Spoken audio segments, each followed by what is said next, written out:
안녕하십니까. 반갑습니다. 늘 듣기만 하다가 이렇게 사연을 쓰게 되니 엄청 긴장도 되고 쑥스럽고 그렇네요. 이게 그냥 가볍게 봤는데 역시 제 이야기를 누군가에게 한다는 것이 쉬운 일은 아닌가 봅니다.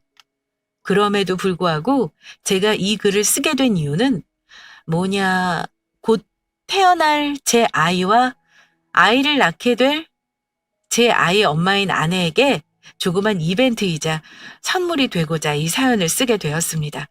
그러니까 관계자 여러분, 제 글 꼭 발탁해 주셔야 합니다. 아, 그러고 보니 제 소개가 늦었네요. 저는 이제 막 30대 중반으로 들어선 대한민국의 검사이자 건강한 남성입니다. 결혼한 지는 햇수로 2년이 되었고, 사랑하는 아내가 아이를 임신한 지는 8개월이 되어가고 있습니다. 그렇게 저와 아내는 곧 태어나게 될 아이를 기다리며 평온하고 행복하고 충만한 하루하루를 보내고 있답니다. 사실 저희 부부는 결혼하기까지 우여곡절이 참 많았습니다. 흔한 클리셰지만 집안의 반대가 극심했어요. 아내 쪽은 아니고 제 집에서요. 특히 어머니의 반대가 대단했죠. 티를 내지 않고 아무렇지 않은 척하지만 아마 제 아내는 그 과정을 겪으며 자존심도 많이 상하고 상처도 크고 깊게 받았을 겁니다. 그런 아내를 생각하면 제가 더 잘해야지 하는 생각이 가득합니다. 그럼 저희가 어떤 우여곡절 끝에 사랑의 결실을 맺게 되었는지 지금부터 사연을 시작하도록 하겠습니다. 여러분은 진실된 사랑을 믿으시나요? 어떠한 고난과 역경이 오더라도 반드시 지켜내고 싶은 사람. 그 사람을 위해서라면 어떠한 것도 포기할 수 있고 그것이 희생이 아니라 당연한 것이라는 생각이 들게 되는 그런 사랑이요. 저는 제 아내를 만나고 그런 사랑이 있다는 것을 믿게 되었습니다. 그리고 제가 이렇게까지 관계에 대한 확신이 들기까진 당연히 아내가 내게 보여준 사랑과 믿음 그리고 희생이 있었기 때문이겠죠. 제가 아내를 처음 만난 건 대학 시절 캠퍼스 안 날씨가 흐드러지게 좋았던 어느 여름날이었습니다. 방학이었고 처음 대학에 입학할 때부터 로스쿨 진학이 목표였던 저는 그날도 학교 도서관에서 열심히 썩어가고 있었습니다. 그런데 그날따라 정말 공부가 하기 싫더군요. 하늘은 너무 푸르고 나무는 울창하고 상당한 계획형 인간이었던 저는 오늘 정해둔 목표치의 공부를 해야만 했습니다. 하지만 그날따라 왜인지 그러고 싶지 않더군요. 그래, 잠시 쉬면서 머리를 식히고 그 후 조금 더 속도를 올려보자는 생각을 하게 되었습니다. 그 당시 제가 다니던 학교는 캠퍼스가 상당히 큰 편이었는데 여기 한 바퀴를 돌면 기분 전환도 되고 굳은 머리도 좀 풀릴 것 같더군요. 게다가 운동이 필요하기도 했고요. 그 순간에도 저는 머릿속으로 계산을 했죠. 대략 길게 잡아 1시간 동안 산책 후 따로 빼놓은 식사 시간을 없애면 되겠다 싶더군요. 저는 그렇게 계획을 잡고 도서관을 나섰습니다. 식사를 대체할 칼로리가 높은 음료를 한 잔 시켜들고 산책길에 나섰습니다. 푸른색의 나무도 보고 높고 청아한 하늘도 보고 맑은 공기도 들이마시고 오랜만에 여유를 만끽하며 걷고 있을 때였습니다. 무심코 고개를 돌린 곳에 그녀가 있었어요. 벤치에 앉아 책을 읽고 있는 여자였는데 무척 소박한 옷차림에 화장기 없는 얼굴로 굵은 책에 집중하고 있더군요. 흘러내린 머리카락을 귀 뒤로 꽂아 넣으면서요. 전 순간 정말 홀린 듯이 그녀가 앉은 벤치 끝에 멀찌감이 앉았습니다. 부지런히 걸어야 목표한 시간에 다시 도서관에 도착할 수 있었지만 제 머릿속엔 이미 미리 짜놓은 계획 따윈 사라진 후였죠. 저는 최대한 자연스럽게 앉아 힐끔힐끔 그녀를 관찰했습니다. 그녀는 제가 옆에 앉은지도 모르고 책에 몰두해 있었습니다. 대체 무슨 책이길래 저렇게 집중한 걸까 갑자기 궁금해지더군요. 사실 지금 생각해보면 그냥 제 시선을 단숨에 사로잡은 그녀가 너무도 궁금했던 거겠죠. 하여튼 그녀가 넘기는 책을 유심히 보던 저는 푹 하고 웃음을 터뜨리고 말았습니다. 만화책이었어요. 만화책을 그렇게 진지한 모습으로 보고 있다니 엉뚱한 그녀의 모습이 저의 호기심을 자극했습니다. 꽤 크게 웃었는데 그녀는 그 웃음도 듣지 못한 듯 심각한 얼굴로 책의 다음 페이지를 넘겼습니다. 그런데 갑자기 엥 하고 날아든 모기가 그녀의 하얀 팔에 앉았습니다. 그리고는 만나게 피를 쪽쪽 빨더군요. 순간 따가움을 느낀 건지 찰싹 제 팔을 때리더군요. 그리곤 그 팔 부위를 벅벅 긁어대기 시작했습니다. 아, 세상에. 전 그런 그녀가 귀여워 보이기 시작했습니다. 진지한 얼굴로 대학 벤치에 앉아 만화책을 보다가 모기에 물려 팔을 긁어대는 여자라니. 지금 다시 생각해도 너무 매력적이라 심장이 두근두근 뜁니다. 그때 저도 그랬어요. 저도 이해할 수 없었는데 순간 팔을 긁는 그녀의 등 뒤로 밝은 후광이 비치더군요. 마치 세상의 모든 빛이 그녀에게 몰려 뒤에 후광을 만들어주는 듯 했죠. 맞아요. 그냥 전 한눈에 그녀에게 반한 거예요. 반해서 그녀의 모든 행동이 다 예뻐 보였던 거죠. 게다가 운명이란 게 그런 걸까요?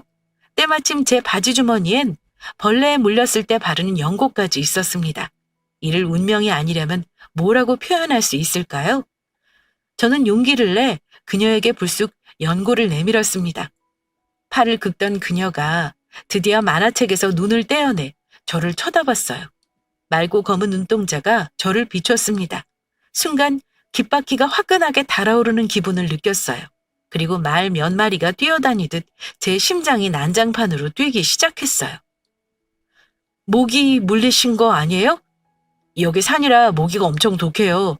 그냥 두면 내일 아마 허벅지처럼 부을걸요? 뻥이었죠. 아무리 독한 모기도 팔을 허벅지처럼 붓게 할 수는 없습니다. 그런데 그녀는 순진한 얼굴로 놀라 제가 건넨 연고를 받아들였습니다. 감사합니다. 그 짧은 한마디가 어찌나 예쁘던지 마치 천사의 노랫소리 같았습니다. 여기 엄청 모기 많은데 괜찮으면 저랑 산책하실래요? 용기를 낸 음성이 잘게 떨렸습니다. 제 음성에 그녀는 작게 웃으며 고개를 끄덕였고요. 그리고 저흰 함께 산책을 시작했습니다. 이미 제가 계획해둔 시간은 저만치 지나갔었지만 난생 처음으로 계획이 어그러져도 짜증나지 않았어요. 오히려 기뻤습니다. 어느새 제 발걸음은 군뱅이처럼 느려져 있었죠. 그녀와의 소중한 시간이 더 더디게 흐르길 바랬죠. 제가 모기에게 감사하게 될 줄이야. 그렇게 생각하며 그녀와의 산책은 이어졌고 자연스럽게 대화가 시작되었어요. 알고 보니 그녀는 저와 같은 학교 학생이 아니었어요. 집안 사정이 어려워 고등학교만 졸업하고 지금은 취업해서 회사에 다니고 있다고 하더군요. 부유한 집에서 자라서 모자란 것 없이 산 전 그런 그녀가 대단하다고 생각했어요. 같은 나이인데 그런 선택을 할 수 있다는 게 존경스럽기도 했고요. 넓기만 하던 학교는 왜 이리 좁은지 그녀와의 산책은 그렇게 끝이 났습니다. 그녀는 아프신 어머니 약과 식사를 챙기러 들어가 봐야 한다고 하더군요. 전 용기를 내 연락처를 물어봤고 그녀는 제 용기에 응답하듯 연락처를 줬어요. 전 아쉬운 마음으로 그녀를 보냈습니다. 저희는 밤새 연락을 주고받았고 몇 번의 만남을 더 가진 후 연애를 시작하게 되었습니다. 연애 후 자연스럽게 알게 된 그녀의 사정은 더 안 좋았어요. 아버지는 일찍 여위였고 어머니와 단둘이 가난하게 살다가 얼마 전 어머니가 대장암 판정을 받고 병원에 계시다고 하더군요. 어려운 집안 형편에 변변히 들어놓은 보험도 없어서 그 병원비를 그녀가 다 감당하고 있었어요. 당연히 회사에서 받은 월급으론 모자라 저녁엔 커피숍에서 아르바이트도 하고 있더라고요. 저와 처음 만난 그날은 회사 외근으로 학교에 왔다가 시간이 남아 정말 간만에 여유를 즐기고 있었던 거고요. 만약 그녀가 외근 후 바로 돌아갔다면 우린 만날 수가 없을 뻔한 거예요. 정말 눈앞이 아찔하더군요. 어쨌든 이런 환경에도 그녀는 참 씩씩했어요. 정말 밝고 긍정적이어서 늘 부정적이고 시니컬한 저를 많이도 부끄럽게 만들었습니다. 정말 배울 것이 많은 여자였죠. 전 그런 그녀가 너무 대견하고 자랑스러웠습니다. 그런데 문제가 있었어요. 항상 바쁜 그녀 덕분에 데이트가 원활하지 않았거든요. 그래서 전 좋은 방안을 마련했어요. 저녁이면 그녀가 일하는 커피숍에서 공부를 시작한 거죠. 그렇게 저희는 정말 예쁜 연애를 이어갔습니다. 그녀와 보내는 하루하루가 너무 행복했고요. 그러던 어느 날, 안 그래도 노곤한 그녀의 인생에 커다란 시련이 닥치고 말았습니다. 긴 투병 생활을 하시던 어머니가 끝내 돌아가시고 만 거예요. 전 소식을 듣고 급히 장례식장으로 향했어요. 그녀는 하얀 상복을 입은 채 저를 맞았습니다. 그 사이 몰라보게 수척해진 모습에 가슴이 아팠습니다. 그러나 저를 더 아프게 했던 건 휑한 장례식장과 혼자 덩그러니 장례식장을 지키는 그녀였어요. 그녀는 정말 세상에 혼자 남게 된 겁니다. 전 모든 장례 의식이 끝날 때까지 그녀의 곁을 지켰어요. 그리고 그녀는 납골당에서 돌아오는 길 버스 안에서 무너져 내리더군요. 그녀는 억지로 흐르는 울음을 참았습니다. 전 그런 그녀를 곁에서 조용히 안아주었어요. 울어, 정화야. 울어도 돼. 내 앞에선 그래도 돼. 그제야 정화는 제 품에 안겨 엉엉 아이처럼 소리내 울었습니다. 전 마음이 찢어졌습니다. 당장 대학생인 제가 그녀에게 해줄 수 있는 게 없다는 것에 좌절했죠. 그렇게 그녀는 철저한 혼자가 되었고 전 그런 그녀의 곁을 늘 지켜주었습니다. 그것밖에 제가 해줄 수 있는 것이 없었습니다. 하지만 그녀를 평생 지켜주겠다, 그녀와 평생 함께 있겠다 결심하게 된 건 장례식이 끝나고 2달째 되던 날이었어요. 2달 동안 그녀는 정말 놀라울 정도로 잘 지냈습니다. 의젓하다 못해 의연했죠. 전 그런 그녀의 모습에 내심 안심했어요. 다행이라 생각했죠. 어린 마음에 정말 다 괜찮아진 건가 안도했습니다. 하지만 전 늘 그녀의 집에서 함께 밥을 먹고 공부도 했어요. 그렇다고 그녀를 엄마와 함께 살던 그 조그만 아파트에 혼자 둘 수 없었으니까요. 그런데 2달째 되던 날 밤이었습니다. 전 어머니의 상화에 집으로 가야 했고 그녀에게서 한 통의 전화가 걸려왔어요. 여보세요? 정화야. 오늘 우리 집에 올 수 있어? 물론 가고 싶었죠. 그런데 제가 그 당시 그녀와 시간을 보내느라 외박이 잦았거든요. 그날 어머니는 오랜만에 집에 돌아온 제게 외출 금지령을 내렸고 어렸던 저는 꼼짝 못하고 집에 붙잡혀 있었습니다. 미안해, 정화야. 오늘은 집에 있어야 할 것 같아. 엄마가 난리네. 그러자 그녀가 애써 밝게 말하더라고요. 괜찮아. 그냥 한번 말해봤어. 하긴 어머니 걱정 많이 하셨겠다. 그치? 그렇게 전화를 끊었는데 평소와는 다른 그녀의 힘없는 목소리가 너무 마음에 걸리더군요. 그래서 저는 결국 탈출을 감행했어요. 급히 그녀의 집에 도착해 초인종을 눌렀지만 인기척이 없었어요. 갑자기 걱정이 되더군요.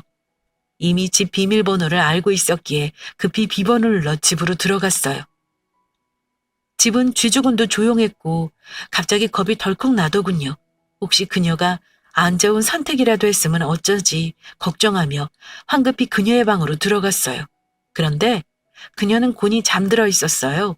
품에 커다란 액자를 안고요. 전 조심히 액자를 빼냈어요. 사진 속 중년 여성에 본 저의 가슴은 미어지고 말았습니다. 정화 어머니의 영정사진이었습니다. 순간 저는 울컥했습니다. 그리곤 지금까지 의젓했던 그녀가 사실은 버티고 있었다는 사실을 깨달았어요. 그것도 모르고 정말 그녀가 괜찮아진 줄 알고 안심했던 제가 바보처럼 느껴졌죠. 자고 있는 천사 같은 얼굴을 보자 미안함과 함께 눈시울이 붉어졌어요. 그때였어요. 잠에서 깨어난 그녀가 절 쳐다보더군요. 창희야, 못 온다더니 언제 왔어?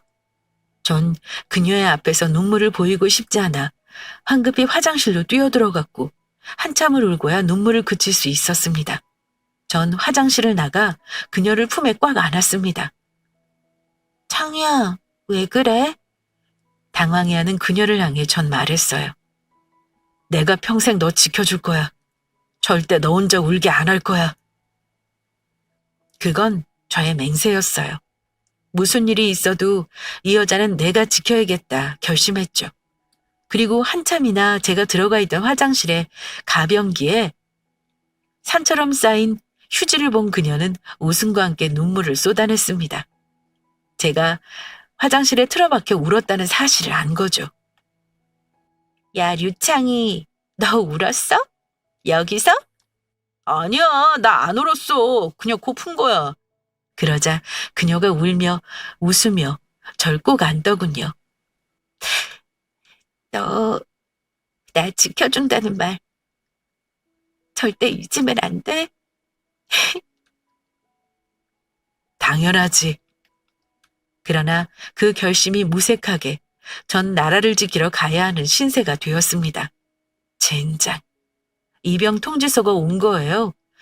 어차피 누구나 가야 하는 군대였고 언젠간 갈 걸 알고 있었지만 어머니를 잃은 지 얼마 되지 않은 그녀와 2년을 떨어져 있을 생각을 하니 눈앞이 깜깜하더군요.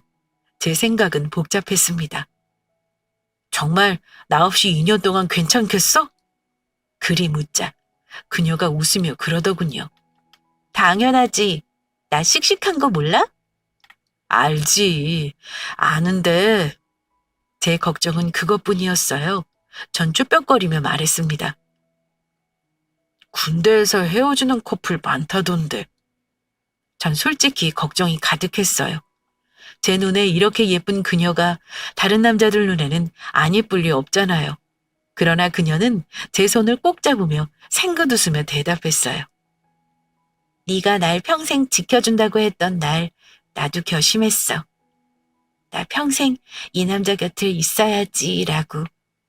고작 2년은 평생 함께할 우리 인생의 짧은 순간일 뿐이야. 그때 절 바라보던 그녀의 눈빛이 얼마나 웅골지던지 깊은 신뢰감을 가질 수밖에 없었습니다. 그렇게 저는 군대에 갔고 그 기간 그녀는 약속처럼 변함없이 절 기다려 주었습니다. 공부를 위해 필요한 서적도 사서 보내주고 영양제, 생필품도 모두 다 말하지 않아도 챙겨주었죠. 하루는 제가 운동을 시작했다고 하니 보충제와 그 외의 영양제를 바리바리 사서 보냈더라고요. 넉넉하지 않은 사정을 뻔히 아는데. 정아야, 이거 왜 보냈어? 너도 돈 나갈 곳 많잖아. 한두 푼 하는 것도 아닐 텐데. 괜찮아. 그 정도 돈은 나도 있어. 그 안에서 답답할 텐데 운동하면서 스트레스라도 풀어.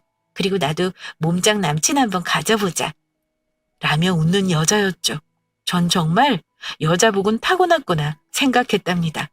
또한 늘 절 보러 면회를 와주었어요. 불안하던 저의 마음은 그녀를 향한 확신으로 변해갔습니다. 지극정성인 그녀의 뒷바라지를 지켜보던 군대 모든 사람들이 부러워할 지경이었으니 뭐 더 말해봤자 입 아플 정도의 희생이었죠. 아마 그때 절 위해 월급의 5분의 1은 쓰지 않았을까 생각합니다. 그렇게 그녀의 희생으로 그나마 길었던 군생활은 빠르게 흘렀고 전 제대를 했습니다. 군대만 제대하면 이 세상 모든 걸 그녀의 품에 안겨줄 수 있을 것 같았지만 현실은 비정했습니다. 전 여전히 학생이었고 그녀는 어엿한 사회인이었으니까요. 로스쿨 진학을 위해 공부에 매진하는 제 곁엔 늘 그녀의 뒷바라지가 있었습니다. 당시 그녀의 희생과 노력을 이야기하자면 지금도 눈물이 날 지경인데요. 우선 그녀는 늘 공부하는 저를 위해 도시락을 싸다 날랐어요. 당연히 손수한 음식으로요. 밖에서 사 먹은 음식은 건강을 해친다면서요. 사실 처음 그녀의 요리 실력은 형편없었어요. 그런데 점점 요리 실력이 늘었어요. 나중엔 어느 인류 요리사 못지않은 실력자가 되었죠. 뿐만 아니라 그녀는 제가 잘 때까지 자지 않고 기다려줬습니다. 도서관에서 집으로 돌아가는 길, 그녀와 하는 통화 시간이 가장 행복하다는 저의 눈치 없는 말 때문이었어요. 아침 저녁으로 일하는 그녀는 늘 필요에 시달렸는데도 말이죠. 가끔 자신도 모르게 잠이 드는 날이면 잠에 취한 목소리로 안 잔 척하는 그녀가 얼마나 사랑스럽고 눈물 나도록 고마웠는지 그녀는 아마 알지 못할 겁니다. 정말 전 그 혹독한 시간들을 그녀로 인해 견뎠습니다. 전 그녀를 위해 더 열심히 공부했습니다. 제가 그녀의 희생에 보답하는 방법은 오직 그것뿐이었으니까요. 전 생각했습니다. 부모 말고 이런 무조건적인 사랑을 주는 사람이 또 있을까? 나, 이 여자를 위해 목숨도 바칠 것이다. 라고요. 저희의 사랑은 그렇게 굳건해지고 단단해졌습니다. 전 그녀의 극진한 뒷바라지로 로스쿨에 입학했고 그녀의 그 고생은 제가 로스쿨을 졸업할 때까지 한결같이 계속되었습니다. 전 그런 그녀에게 힘을 얻어 좋은 성적을 유지했으며 곧 검사 임용 시험에 합격했습니다. 그리고 그 사실을 그녀에게 가장 먼저 전했습니다. 정아야, 나 합격했어. 정말? 자기야, 축하해. 하며 눈물을 쏟아내는 그녀를 보니 내가 이 모습을 보고 싶어서 이렇게 고생했구나 라는 생각이 들더군요. 전 바로 정화를 번쩍 안아 들었습니다. 그리고 품에 꼭 안아 넣으며 말했죠. 그래봤자 공무원 박봉을 받겠지만 그래도 네가 고생하지 않고 살게 해줄 거야. 창희야. 전 정화를 올려다보며 말했습니다. 지금까지 몇 번이고 하고 싶었지만 내가 아무것도 가진 것이 없어서 할 수 없던 그 말을 이 순간을 위해 참았어. 나랑 결혼해줘, 정화야. 그녀는 그렇게 제게 안긴 채 한참 울었습니다. 그간의 세월들이 눈앞을 스쳐 지나가는 모양이었어요. 아마 그녀가 2kg만 더 나갔으면 못 버텼을 만큼 오랜 시간 전 오열하는 그녀를 안아들고 달랬죠. 제가 검사 임용에 합격한 것을 기뻐한 건 비단 그녀뿐이 아니었어요. 저희 부모님 또한 무척 기뻐하셨어요. 사실 저희 집은 돈은 좀 있는 집안이었으나 부모님의 학벌은 낮은 편이었거든요. 아무래도 학벌에 대한 갈증이 있었고 그 갈증을 두 분의 아들인 제가 채워드린 거죠. 그러니 얼마나 자랑하고 싶었겠습니까? 정말 지금 생각해도 창피하지만 동네에 방을 붙이실 만큼 좋아하셨습니다. 그리고 부모님은 온 가족 친지들을 모아놓고 성대한 파티를 벌이셨죠. 허울은 제 축하 파티였으나 실상은 부모님이 아들을 얼마나 잘 키워놓았는지, 그래서 이 아이가 어떻게 되었는지 자랑하고 으스대는 자리였습니다. 전 불편한 마음이었고 참석하고 싶지 않았지만 그 자리에서 참석해야 했어요. 왜냐하면 그날 정화와의 결혼을 선언하려던 계획이었거든요. 아직 정화를 못 보시고 이야기만 들으신 부모님에게 결혼 결심을 말씀드리고 그 후 정화를 정식으로 소개해드릴 생각이었어요. 파티는 서울 고급 호텔 뷔페를 빌려 시작되었습니다.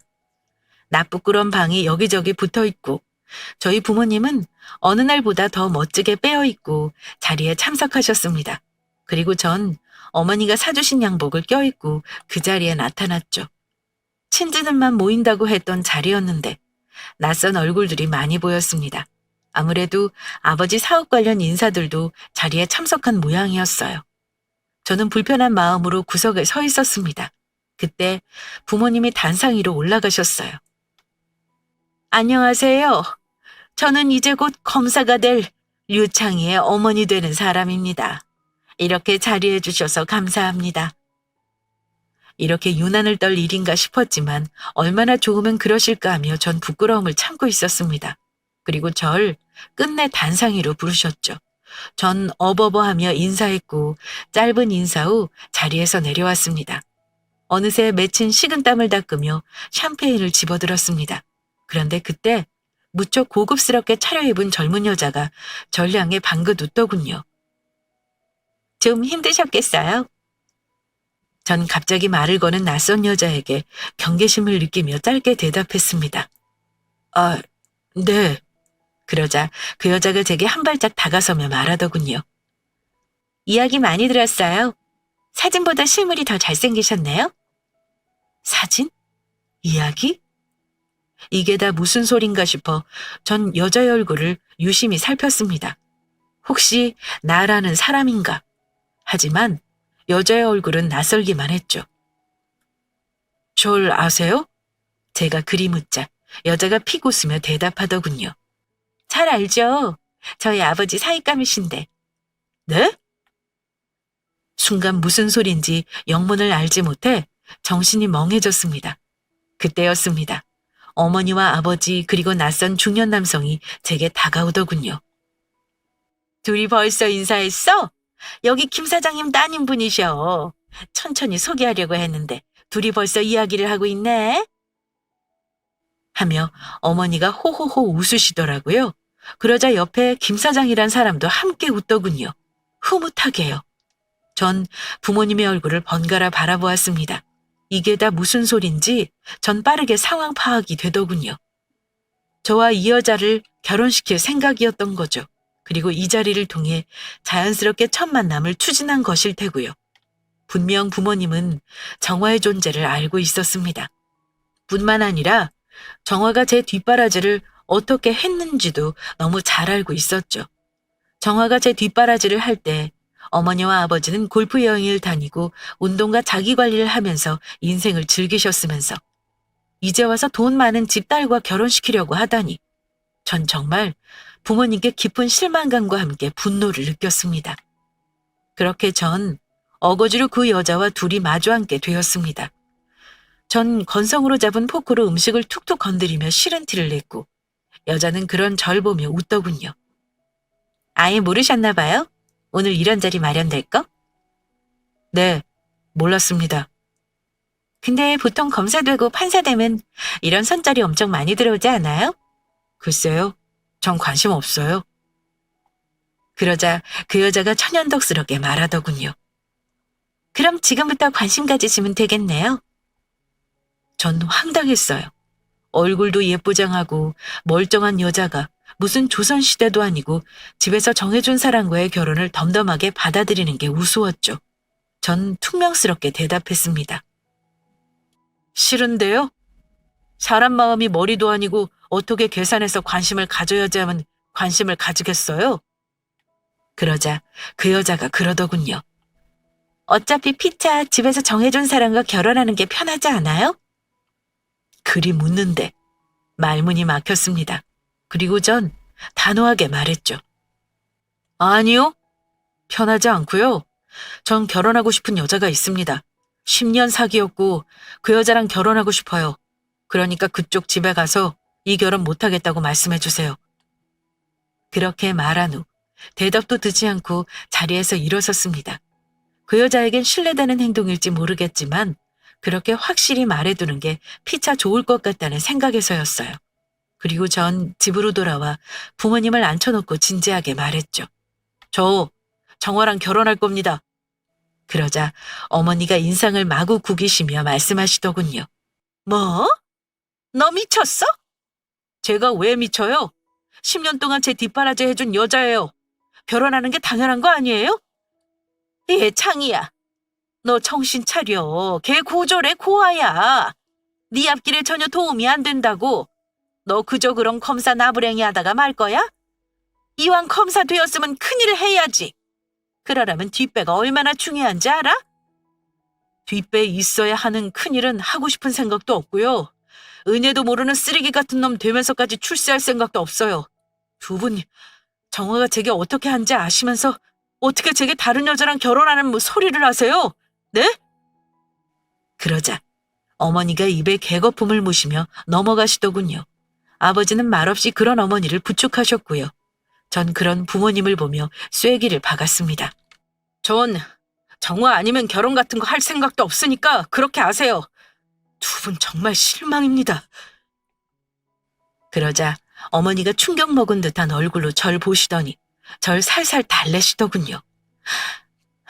창이야, 일단 몇 번 데이트만 해봐. 그래도 싫다고 하면 엄마가 더 말 안 할게. 응? 해볼 필요도 없어요. 그러니까 제발 절 그냥 두세요. 그러자 어머니가 단호한 음성과 그런 표정으로 제게 말씀하시더군요. 내일 윤진 양이랑 약속 잡아놨으니까 그렇게 알아. 1시에 청담동이야. 무조건 나가. 정말 억압적인 음성이었고 전 듣고 싶지도 따르고 싶지도 않았습니다. 그렇게 전 대답도 없이 자리를 박차고 나와 제 방으로 들어갔습니다. 정말 울분이 터지고 화가 나더군요. 혼자 씩씩거리고 있는데 핸드폰이 울렸습니다. 정화였어요. 오늘 잘했어? 별다른 일은 없었고? 그리 묻는 정화에겐 전 절대 오늘 있었던 일을 사실대로 말할 수 없었습니다. 그래서 천연덕스럽게 그녀에게 처음으로 거짓말을 했습니다. 그냥 어른들 파티였지 뭐야. 우리 내일 여행 갈까? 나 시험도 끝나고 이제 시간도 널널한데 내일 또 때마침 주말이잖아. 어때? 그렇게 저희는 여행을 떠났습니다. 역시 다시 보아도 제게는 정화밖에 없다는 것을 확인하는 시간이었어요. 정말 그녀가 웃는 얼굴에 세상이 밝아지고 더 웃게 해주고 싶고 정말 이게 운명의 짝꿍이구나 라는 생각이 들었어요. 저희는 짧은 1박 2일 여행을 마치고 집으로 돌아왔어요. 그리고 제가 집 현관으로 들어서자마자 어머니의 고성이 날아들었습니다. 너 윤진 양이랑 약속도 안 가고 어딜 다녀와? 제가 그랬죠. 안 간다고 했잖아요. 저 정화랑 여행 다녀왔어요. 올해 안에 정화랑 결혼하고 싶어요. 어머니가 생각 바꾸셔야 해요. 전 무조건 정화랑 결혼할 거니까요. 그딴 애랑 무슨 결혼이야. 내일로 다시 약속 잡아놨으니까 당장 나가. 어머니는 쉽게 물러설 생각이 아닌 모양이었습니다. 너 안 나가면 나 죽을 거니까 그렇게 알아. 정말이야? 엄마 죽는 걸 보고 싶어서 이래? 무조건 절 그 선자리에 내보내야 직성이 풀려 보이더군요. 그래, 전 결심했습니다. 정화를 위해서라도 이 일은 내가 깔끔하게 마무리 지어야겠다라고 결심하게 되었죠. 알겠어요. 내일 몇 시인데요? 전 못 이기는 척 대답했고 그제야 어머니의 얼굴에 흡족한 미소가 달리더군요. 전 다음 날 선자리에 나갔습니다. 정말 예쁘고 잘생긴 친구 한 명을 미리 섭외했고요. 그 자리엔 윤진이라는 파티 때 본 여자가 나와 있었습니다. 저번에 많이 기다렸어요. 그땐 실례가 많았습니다. 죄송합니다. 괜찮아요. 뭐 사랑하는 여자가 있으시다니 이해해요. 그나저나 오늘도 안 나오실 줄 알았는데. 윤진이란 여자는 꽤 쿨하게 말하더군요. 전 그 기회를 놓치지 않고 대답했습니다. 생각해보니까 그렇더라고요. 사실 결혼이라는 게 그냥 사회적 약속일 뿐인데 똑똑하게 하는 것도 좋겠다 싶기도 하고요. 어차피 전 결혼도 못하는 사람이니 윤진 씨랑 결혼해도 좋겠다 싶더군요. 네? 그게 무슨... 제가 저번에 말씀 안 드렸더라고요. 저 사실 사랑하는 여자가 아니라 남자가 있습니다. 네? 뭐라고요? 그러자 제 친구가 기다렸다는 듯이 테이블 앞쪽으로 걸어왔습니다. 자기야 라고 끼스러운 소리를 내면서요. 전 두 팔을 벌려 친구를 맞았고 친구는 제 품에 쏙 안기며 자리에 앉았습니다. 전 진짜 구역질이 나는 걸 간신히 참으며 친구를 사랑스러운 눈으로 바라보며 말했죠. 그래도 결혼할 사이인데 제가 누구와 잠자리를 하고 집에 들어가는지 윤진 씨도 아셔야 할 것 같아서요. 윤진 씨 무척 쿨하신 것 같은데 이해하시죠? 네? 윤진 씨의 얼굴이 정말 시뻘개지며 일그러졌어요. 제 친구는 정말 천연덕스럽게 연기를 하며 제 품에 폭 안기더군요. 전 그런 친구의 머리카락을 쓸어넘기며 웃었습니다.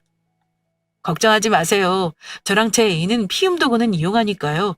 윤진 씨와 저도 아이는 가져야 하지 않겠어요? 그러자 윤진 씨가 벌떡 자리에서 일어서더군요. 정말 경악을 금치 못하겠다는 얼굴로 저와 제 품에 꼭 붙어있는 제 친구를 쳐다보더군요. 진짜 상상을 초월하네. 정말 어이가 없다는 듯한 리액션에 전 무척 만족했습니다.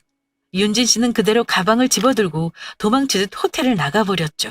그리고 전 그날 친구에게 엄청난 돈을 써서 오마카세를 쌌습니다. 둘 다 먹으면서도 아까 일을 생각하며 헛구역질을 했죠. 그렇게 제 계획은 성공적으로 돌아갔습니다. 그리고 전 어머니가 제가 이쯤 하면 포기할 거라고 생각했죠. 하지만 아니었어요. 사실 전 어머니를 믿었어요. 그래도 내 어머니이니까 절대로 선을 넘는 짓은 하지 않을 거라고요. 그런데 그 선을 넘는 짓을 어머니가 하시고 말아요. 그것도 가장 교양 없고 클리셰 범벅인 방법으로요. 제가 도서관에서 책을 보고 있을 때였습니다. 정화에게서 전화가 걸려오더군요. 전 서둘러 밖으로 뛰어나가 전화를 받았습니다. 오, 정화야. 자기야, 어머니가 전화 오셨어. 뭐? 엄마가? 순간 불안한 기분이 엄습하더군요. 전 놀라 물었고 정화는 갑작스런 어머니의 만남 제안에 놀란 듯 했지만 무척 들뜬 목소리였습니다. 응, 지금 가고 있어. 자기한테 말하지 말라고 하셨는데 그래도 말은 해야 할 것 같아서. 지금 어머니 기다리고 있어. 나 지금 엄청 긴장돼. 갑자기 뒤통수로 피가 확 솟구치는 걸 느꼈습니다. 전 다급히 물었습니다. 어디서? 너 어딘데? 여기 저번에 자기 파티했던 그 호텔 1층 커피숍이야. 어, 저기 어머니 오신다. 사랑의 창이야? 끊어? 그렇게 전화는 끊겼습니다. 그 호텔이라면 다행히 제가 있던 곳에서 그리 멀리 떨어진 곳이 아니었죠. 전 당장 택시를 잡아 타고 그 호텔로 향했습니다. 기사님 빨리 가주세요. 빨리 부탁드립니다. 그렇게 10분 남짓 만에 도착했고 전 커피숍으로 뛰어들어갔습니다. 그런데 두 사람은 이미 마주 앉아 있었고 테이블 위엔 흰 봉투가 놓여 있었죠. 전 얼른 뒷좌석으로 가서 깊숙이 앉아 몸을 숨겼습니다. 어머니가 대체 뭐라고 하는지 들어야 뭐라고 할 수라도 있을 테니까요. 그리고 곧 두 사람의 대화가 들렸어요. 정아 씨도 염치가 있으면 알겠지? 지금 정아 씨가 우리 창희를 위해서 물러나줘야 할 때라는 거. 사실 정아 씨 학벌에. 하더니 픽 웃더군요. 전 어머니의 교양 없는 모습에 황당했고요. 그런데 어머님의 이어진 말이 절 정말 화나게 하더군요. 사실 정아 씨 코하잖아. 이런저런 조건 다 따져봐도 우리 창희 욕심나는 건 좀 아니지 않아? 이 돈은 헤어지라는 압박은 아니야. 헤어지는 건 당연한 인간의 도리인 거고. 이건 그간 정아 씨가 우리 창희 뒷바라지 하느라 고생한 값. 그 정도 예의는 내가 또 있거든. 어머니의 음성에도 정아는 아무런 말도 없었어요. 그녀가 울고 있으면 어쩌지 하는 생각에 울컥했어요. 그리고 전 몸을 숨긴 저를 원망했죠. 그냥 어머니가 저 말을 해서 정화에게 상처 주기 전에 두 사람의 대화를 막았어야 했는데 지금이라도 말려야겠다는 생각에 몸을 일으키려 할 때였습니다. 생각보다 돈이 적어요. 정화의 당찬 목소리가 들려왔습니다. 뭐? 3억이 적어? 네, 적어요. 그렇지 않아요? 어머님은 창희 가격이 3억이라고 생각하시는 거예요? 전 아니에요. 전 한 300억쯤은 받아야 헤어질지 말지 고민해 볼 것 같아서요. 300억 준비되면 그때 다시 전화 주세요. 정말 내 여자 아니랄까봐. 정말 대단히 시원하게 어머니에게 한 방 먹이더군요. 어머니는 정말 이게 라는 말만 더듬더듬 되풀이할 뿐 말문이 막히신 건지 대꾸도 못하시더라고요. 제가 괜한 걱정을 했더라고요. 이렇게 당차고 멋진 여잔데 이 정도는 멋지고 우습게 해치울 수 있는 사람인데 전 벌떡 자리에서 일어섰습니다. 제 갑작스런 등장에 어머니도 정화도 무척 놀란 듯한 표정이더라고요. 어머니, 정말 최악이시네요. 당신이 날 낳은 어머니가 맞는지 정말 의심스러울 정도로 몰상식하셨어요. 저 진짜 실망했습니다. 뭐가 어쩌고 어째? 난 다 너를 위해서. 어머니의 고함에 전 정화의 손목을 낚아채 잡았습니다. 정화야 일어나. 여기서 이런 대접 받을 이유 없어. 창이야. 정화는 놀란 듯 잠시 머뭇거리다가 자리에서 일어섰어요. 어머니, 저 어머니랑 다신 보고 싶지 않아요. 지금까지 키워주셔서 감사했습니다. 전 그 길로 정화의 손을 끌고 그 호텔 커피숍을 나왔습니다. 전 조용한 곳으로 가서 정화에게 무릎을 꿇었어요. 정말 미안해, 정화야. 네게 이런 꼴 보여서 너무 창피하고 면목이 없다. 어머니가 한 말은 다 잊어줘. 그러자 정화가 저를 향해 몸을 낮춰 앉더군요. 아니야, 창이야. 네가 잘못한 게 아니잖아. 난 괜찮아.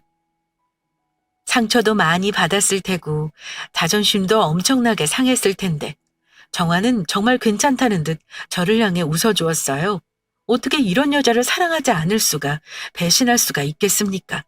전 그런 정화를 제 품에 꼭 끌어안았습니다. 전 부모님과 철저하게 인연을 끊었습니다. 정화는 말렸지만 제 결심은 확고했죠. 제가 정말 지켜야 할 것은 이 여자이고 이 여자와 함께 꾸릴 가정이니까요. 그리고 저희는 둘만의 조촐한 결혼식을 올렸습니다. 그리고 곧장 혼인신고도 했죠. 아버지는 절 찾아와 결혼자금에 보태 쓰라며 돈을 건네셨지만 받지 않았습니다. 전 더 이상 부모님에게 신세지며 빚을 져 또 빌미를 만들고 싶지 않았습니다. 그렇게 저는 완벽하게 독립했어요. 그리고 아직도 정화는 가끔 어머니에게 시달립니다.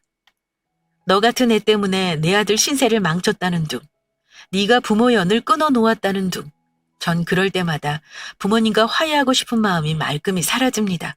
그리고 그런 말을 듣고도 묵묵히 제 곁에 있어주는 정화에게 더 잘해야겠다는 생각뿐이죠. 전 정화에게 정화를 평생 지켜주겠다고 혼자 울게 하지 않겠다고 맹세했었지만 사실 제 곁을 지켜주는 사람은 정작 정화입니다. 늘 제 버팀목이자 제 운명이죠. 뭐 요즘 퐁퐁남 설거지남 말이 많은데 전 그런 말도 우습습니다. 아니 퐁퐁이든 설거지남이든 좀 되면 어떻습니까? 제가 하고 싶어서 하는 거고 내가 내 와이프 손에 물 묻히기 싫어서 기꺼이 자체하는 건데 그걸 그런 프레임을 씌워 비난하는 게 정말 옹졸하고 남자답지 않아 보여요. 전 오늘도 그녀를 위해 무엇이라도 할 수 있다는 것에 감사하고 그녀가 제 곁에 숨쉬고 있다는 것이 영광이라고 여깁니다. 그녀를 지키기 위해서라면 어떤 것도 할 수 있을 것 같아요. 이제 곧 태어날 제 아이까지 지키려면 더 강해져야겠죠? 저희는 그렇게 오늘도 서로를 사랑하고 서로의 존재에 감사하며 살고 있습니다. 절 굳건히 믿어주고 지켜준 그녀가 아니었다면 전 아마 부모님과 인연을 끊을 용기를 내지 못했을 거예요. 서로 상호 간의 사랑과 믿음이 있었기에 저희가 지금 이렇게 행복해지지 않았나 생각해 봅니다.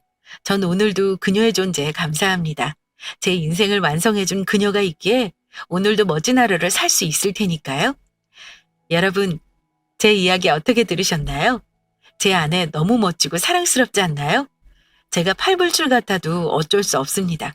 오늘은 팔불출을 작정하고 이 사연을 쓴 것이니까요. 혹시 이 사연이 채택된다면 듣고 있을 정화에게 한마디 하고 싶어요. 사랑해. 내 숨이 닿을 때까지.